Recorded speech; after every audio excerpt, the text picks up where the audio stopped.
झुंड के सभी सदस्य इस इलाके से अच्छी तरह वाकिफ हैं। वो यहाँ कई बार आ चुके हैं।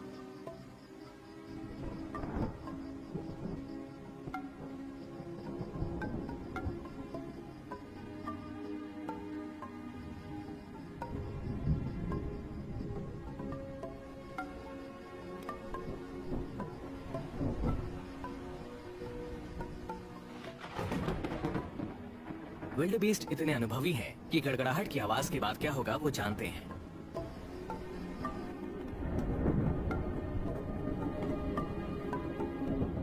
महक, ठंडक और नमी से सभी हर्बीवोर्स को एक इशारा मिल जाता है कि ये गर्मी की बौछार नहीं है।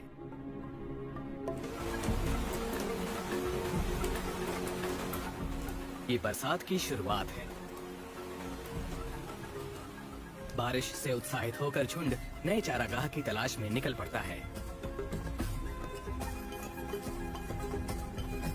अपना सारा जीवन यहाँ बिताने के बाद ये बखूबी जानते हैं कि इन्हें कहाँ जाना है।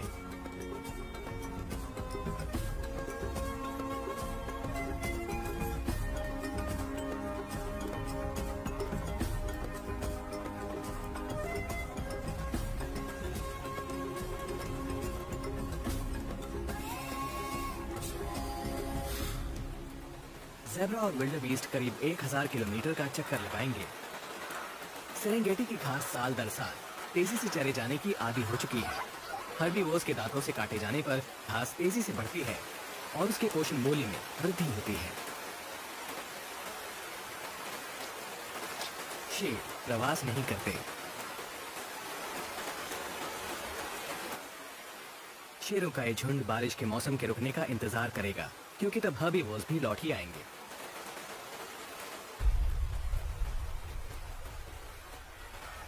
ये है मशहूर सेरेंगेटी माइग्रेशंस। इसमें कोई शक नहीं कि मौसम के बदलने से इस इकोसिस्टम पर बहुत गहरा प्रभाव पड़ेगा।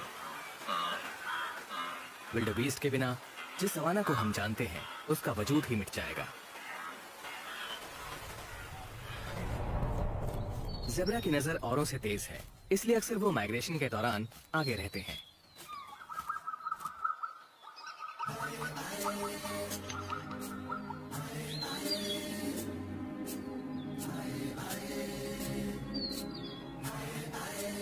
तूफान के गुजर जाने के बाद गर्मी से सबके गले सूख रहे हैं। सभी को अपनी प्यास बुझानी है।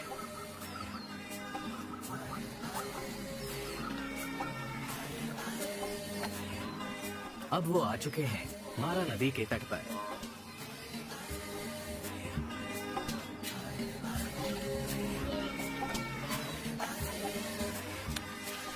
ये नदी भारी मात्रा में आए इन हर्बीवोर्स को उनके खाने से दूर रखे हुए है। इन्हें इसे जल्द से जल्द पार करना होगा। लेकिन कुछ है जो नदी के ज्यादा करीब आने वालों को परेशान कर रहा है।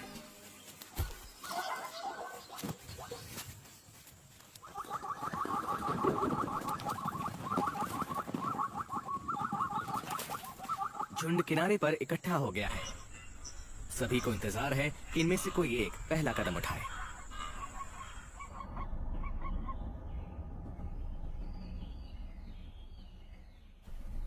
इंस्टिंक्ट और अनुभव ने इन्हें सिखाया है कि पानी में क्या है। मगरमच्छ जो इंतजार में है कि कब उनका खाना नदी में आए।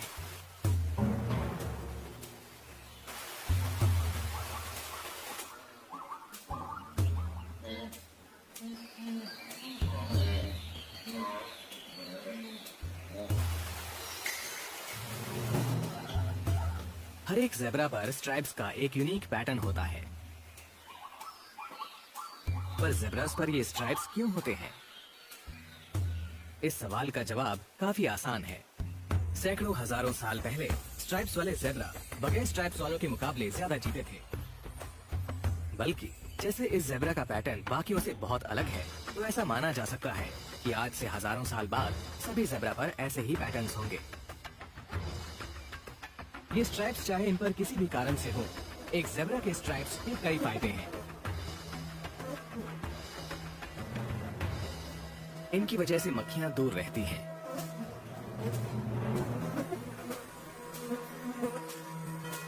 इनके दो विपरीत रंग होने के कारण कीड़ों को त्वचा कहाँ पर है पता नहीं चल पाता और इसलिए वो आसानी से इन पर बैठ नहीं पाते।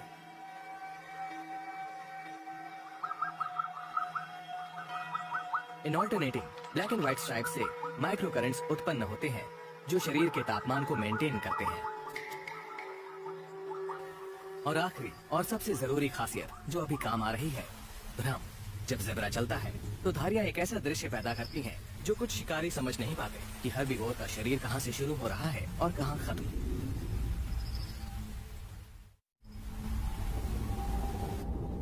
नदी पार करना हिम्मत का काम है।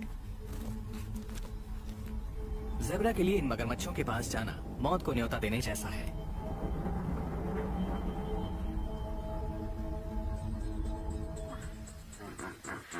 पर ऐसी तकलीफों से इस हिप्पो को कोई फर्क नहीं पड़ता। हिप्पोज अपने रेप्टाइल पड़ोसियों के साथ इसी पानी में रहते हैं और जो मगरमच्छ हिप्पो के परिवार के करीब जाने की हिम्मत करता है उसके टुकड़े टुकड़े कर दिए जाते हैं। घंटे बीतते चले जाते हैं और दिनों में बदल जाते हैं। अब हालांकि भूख पहले से कहीं ज्यादा बढ़ चुकी है पर कोई भी दूसरी तरफ मौजूद खाने की ओर जाने की पहल नहीं करना चाहता।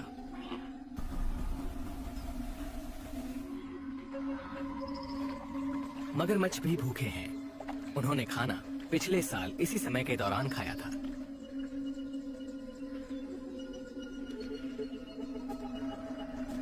आखिरकार एक ज़ेब्रा पहल करता है और डुबकी लगाता है।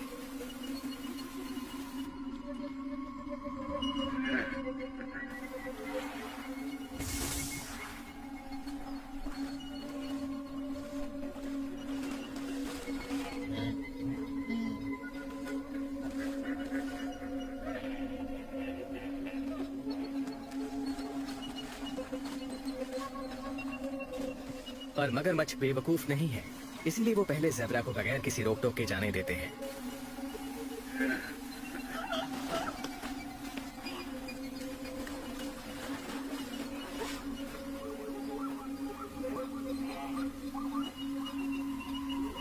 अभी हमला करना सही नहीं होगा। स्ट्राइप्स के कारण नजरों में हुई दखलंदाजी नाकामी की वजह बन सकती है।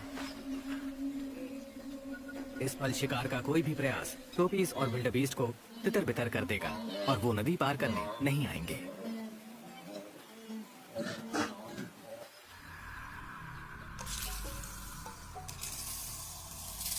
आखिरकार बड़े पैमाने पर इंतजार करता ये झुंड पहले साहसी ज़ेब्रा के नक्शे कदम पर आगे बढ़ जाता है।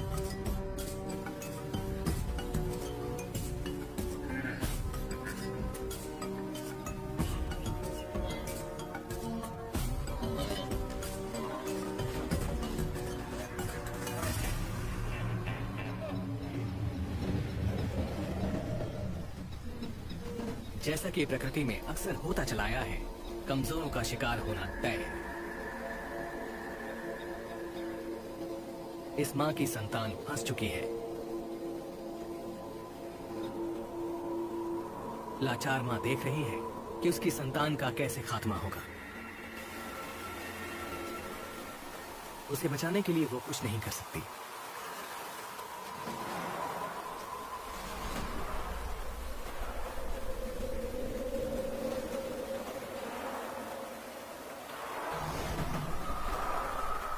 आखिरकार वो अपनी जान बचाने का फैसला करती है और अपने बच्चे को पीछे छोड़ आगे बढ़ जाती है।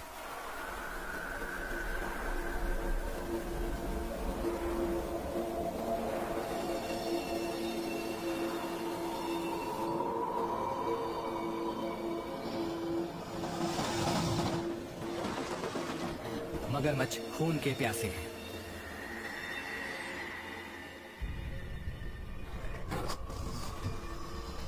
वो एक गर्भवती टोपी को भी पकड़ लेते हैं।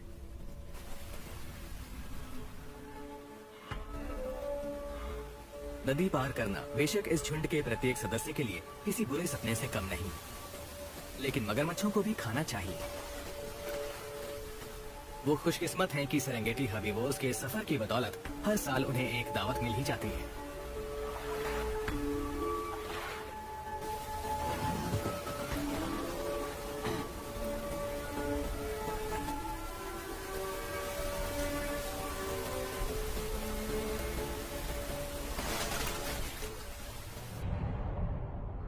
मारा नदी के खतरनाक पानी से बचकर इन हरे भरे इलाकों में आना इन जानवरों के लिए पुनर्जन्म से कम नहीं है।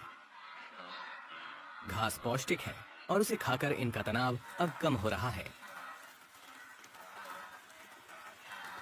भयानक यादों को फिलहाल के लिए भुला दिया जाएगा। एक ज़ेब्रा फूल का अभी जन्म हुआ है। हर्बीवोर्स का जीवन खतरों से भरा होता है, लेकिन उन्हें कोमलता भरे पल भी प्राप्त होते हैं।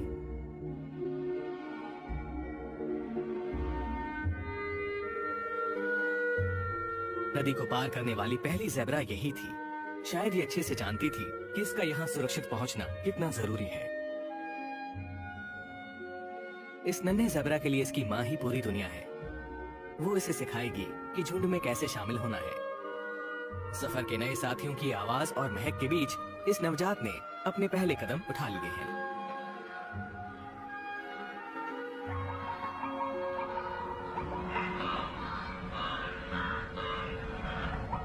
हवाओं में शोर और महक से खाने के आने की खबर मिल चुकी है।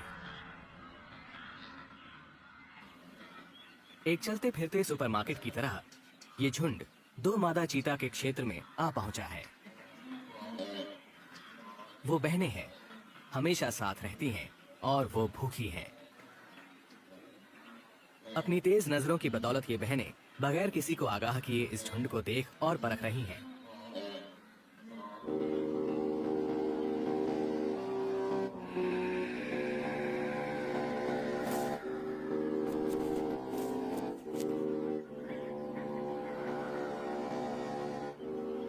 वो एक आसान शिकार की तलाश में है, शायद ऐसा जो शारीरिक रूप से कमजोर हो।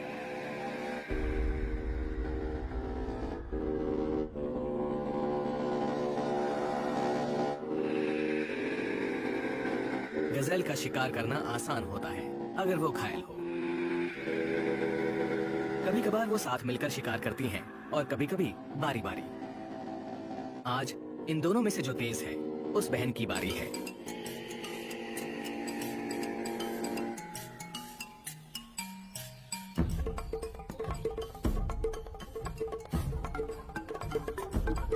सबसे कमजोर का शिकार कर सबसे ताकतवर प्रजाति जीवित रहती है।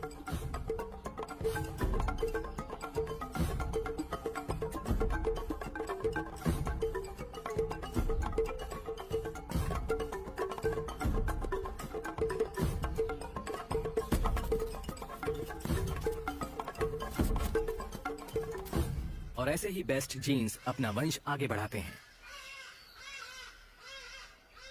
शिकार के दौरान चीते की ताकत बहुत ज्यादा खर्च होती है।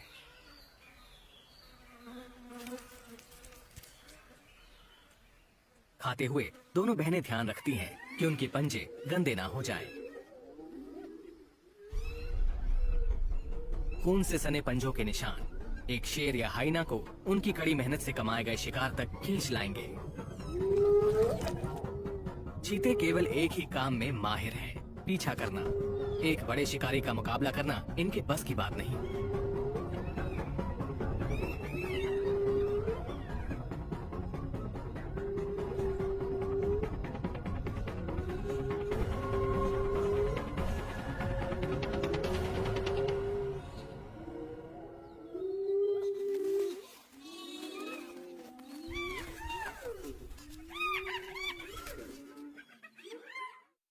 माइग्रेंट हर्बीवोर्स प्रतिदिन किसी अपने को गंवाते हैं, लेकिन उनकी उपस्थिति इकोसिस्टम को दुरुस्त रखती है। कुछ ही दूरी पर शेर एक ज़ेब्रा को खा रहे हैं।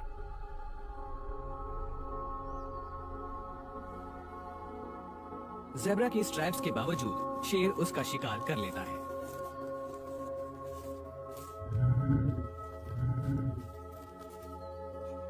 प्रवासी झुंड अपने पीछे मौत के निशान छोड़ जाते हैं और शिकारियों के लिए भोजन।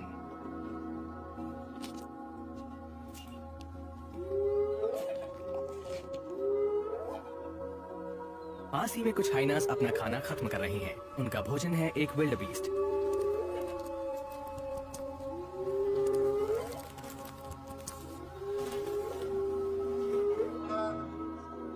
लंबे समय तक ऐसा माना जाता था कि हाइनास सिर्फ सड़ती हुई लाशें ही खाते हैं। असल में वो कुशल शिकारी है और इस विल्ड बीस्ट की लाश उसका सबूत है। लेकिन प्रेडेटर्स का जीवन आसान है, ऐसा किसने कहा?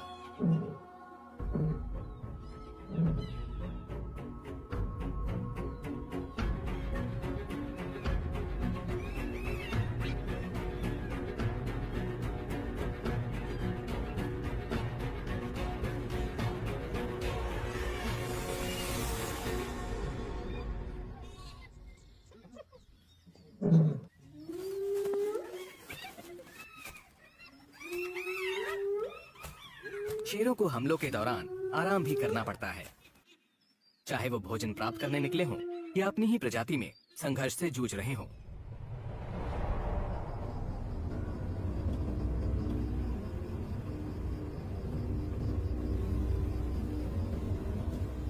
एक शेर को बुखार होने पर एंटीबायोटिक्स या दवाइयां नहीं मिलती। एक घाव भी उनके लिए जानलेवा साबित हो सकता है।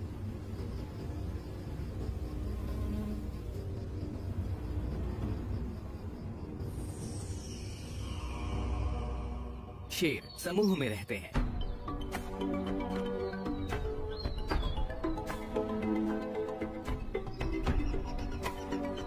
और परिवार में संतुलन बनाए रखने के लिए माओ और बच्चों के बीच अच्छे संबंध होना जरूरी है। नर शेरनी और शावकों की सुरक्षा का ख्याल रखते हैं।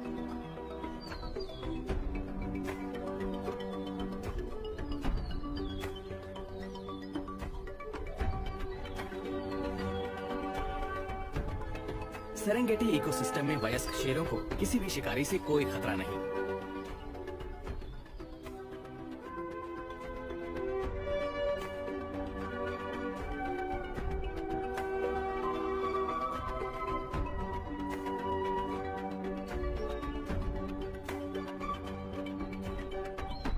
सभी जानते हैं कि शेर यहाँ के राजा हैं।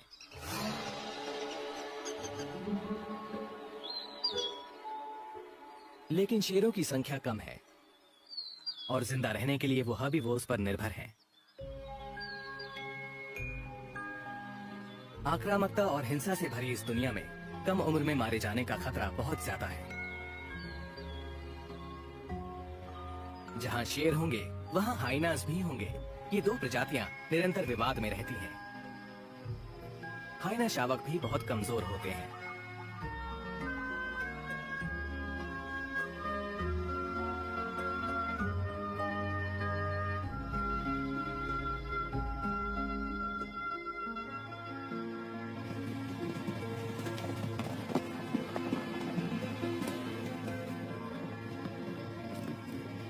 हालांकि ये शावक अपने माता पिता के संरक्षण में रह रहे हैं, जिनके लिए जीवन की जीत छुपी है अपने बच्चों को बड़ा और ताकतवर होते देखने में।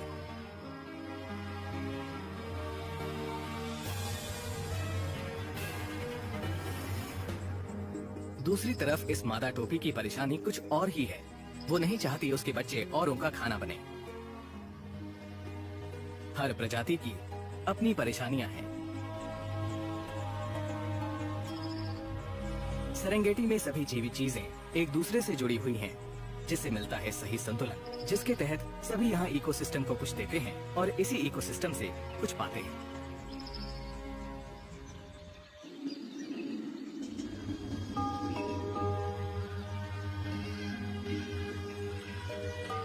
विल्डबीस्ट के झुंड सवाना की बायोडायवर्सिटी को आकार देने में मदद करते हैं। शेर अपने शिकार की जेनेटिक क्वालिटी को सुधारते हैं। सब एक परफेक्ट सिस्टम में अपनी अपनी जिम्मेदारी निभाते हैं।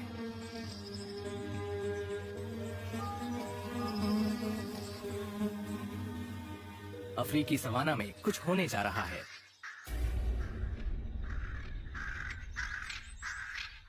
सभी जानवर घबराए हुए हैं।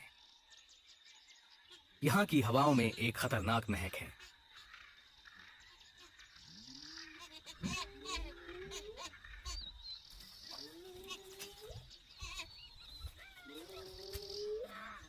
एक ताकतवर शिकारी बहुत करीब है।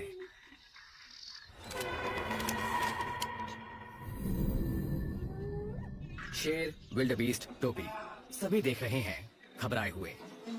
वो सभी खतरे से वाकिफ हैं। हर दिन उनकी जिंदगी इन्हीं खेलों में तो गुजरती है। एक पोचर खाने के लिए शिकार नहीं करता। उसका शिकार ये छोटा सा टोपी हो, या शेरनियों में से कोई एक हो, या सवाना का कोई भी जानवर हो सकता है। लेकिन वो सबसे बड़े जानवर को चुनेगा, वो जिसके सींग सबसे खास होंगे। उसकी ट्रॉफी कोई अपने घर में सजाएगा, चाहे ये किसी को भी चुने। प्राकृतिक चयन के नियमों का उल्लंघन तो हो ही रहा है।